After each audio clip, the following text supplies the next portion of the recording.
Definite గా ఈ కూటమి ప్రభుత్వం దేవాలయాల దాంట్లో గాని హిందూ దేవుళ్ళలో గాని హిందూ భక్తుల్లో ఏదో అపచారం జరుగుతుందని మాత్రం అర్థమవుతుంది.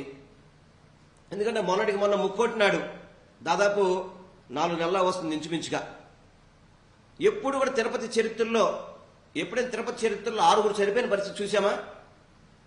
6 చనిపోయారు. దాదాపు 40 మంది పైన పడి వాళ్ళందరికీ కూడా వివిధ రకాలుగా ఇబ్బందులు పడి వాళ్ళ ప్రాణాలు ఏం కోల్పోలేదు. అది వచ్చినప్పుడు కూడా కనీసం ఈ సింహాచలం చంద్రోత్సవానికి మనం బాధ్యత తీసుకోవాలని చెప్పని కనీసం కూటమి ప్రభుత్వం చర్యలు తీసుకోకపోవడం చాలా బాధాకరం, చాలా బాధాకరం. నేను గౌరవ డిప్యూటీ సీఎం గారికి మీ ద్వారా కోరుకుంటున్నాను, జరగని అపచారానికి మీరు దీక్షలు చేశారు, చాలా బాగానే ఉంది పని, దీక్షలు చేశారు. అది జరిగిందా జరగలేదో వెంకటేశ్వర స్వామి ఆ కోర్టులో తీర్పులు చెప్తాయి. కానీ ఇప్పుడు జరిగిన అపచారాలు, టీటీడీలో 6 చనిపోయారు, సింహాచలంలో ఇప్పటికి 7 చనిపోయారు. ఇప్పుడు చేయాలి మీరు దీక్షలు, ఇప్పుడు చేయాలి మీరు సంప్రోక్షణలు, ఇప్పుడు చేయాలి, హిందువులకి క్షమాపణ చెప్పాలి, ఇప్పుడు చెప్పాలి మీరు.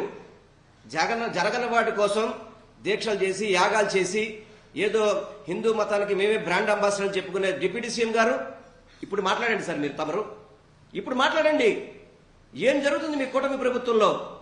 ఇంతకంటే అన్యాయం ఎక్కడ జరుగుతుందా?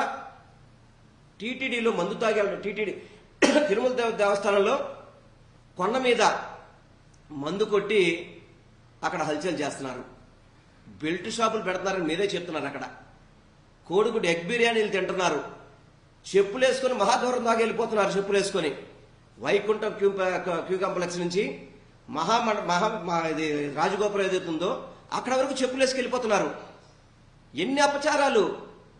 దాదాపు గోవులు, 100ల సంఖ్యలో గోవులు చనిపోతున్నాయి. ఏం చేస్తున్నారు అసలు ఈ కూటమి ప్రభుత్వం? ఏం చేస్తుంది? హిందూ పరిరక్షణ అని చెప్పి అన్నారు, ఏదో చాలా మీరేదో ఆర్డినెన్స్లు తీసుకొచ్చారు, ఏదో డిక్లరేషన్ చేశారు. ఇదేనా డిక్లరేషను? డిక్లరేషన్ అంటే ఏదైనా హిందువులకు పండగ వచ్చిందంటే హిందూ భక్తులు చనిపోవడం, ఇదే డిక్లరేషన్. మీరు చేసిన డిక్లరేషన్స్ ఇవేనా? అంటే భక్తులు చనిపోవాలని చెప్పి డిక్లరేషన్ చేస్తున్నారా మీరు? నిజంగా చెప్తున్నాను, ఈ కూటమి ప్రభుత్వం అనేది మాత్రం అరాచకంగా హిందూ భక్తుల మీద కానీ హిందూ దేవాలయాల మీద కానీ వాళ్ళ మనోభావాలు దెబ్బతీసే విధంగా కానీ హిందూ దేవాలయాల్లో కనీస సౌకర్యాలు కూడా చేయలేని అసమర్థ ప్రభుత్వం ఈ కూటమి ప్రభుత్వం. ఈ కూటమి ప్రభుత్వం అసమర్థ ప్రభుత్వం. విజయవాడ దుర్గగుడి దేవాలయంలో భక్తులకి బంగారం కారులో పెడితే బంగారాలు మాయమైపోతున్నాయి. అసలు ఏం చేస్తున్నారండి? అసలుకి మీరేం చేస్తున్నారు? అసలుకి హిందువుల భక్తులకి మీరేం సౌకర్యాలు కల్పిస్తున్నారు? అసలుకి చాలా